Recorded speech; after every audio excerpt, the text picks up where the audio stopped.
কলাগুৰু বিষ্ণু প্ৰসাদ ৰাভাৰ আখৰা চলি আছে।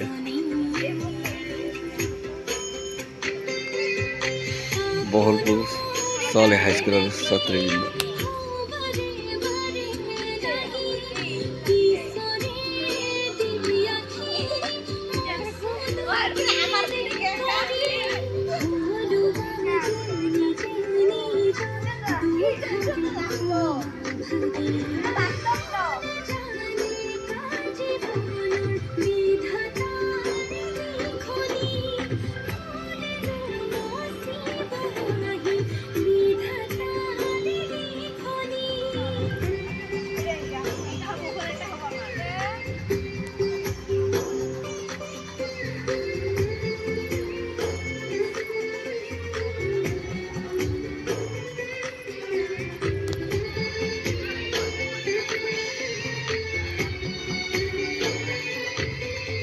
আজিৰ সমাজত তাই এজনী ছোৱালী হ'ল পৰপুৰুষক অনুসৰ দিব অভিনয় কৰিছে।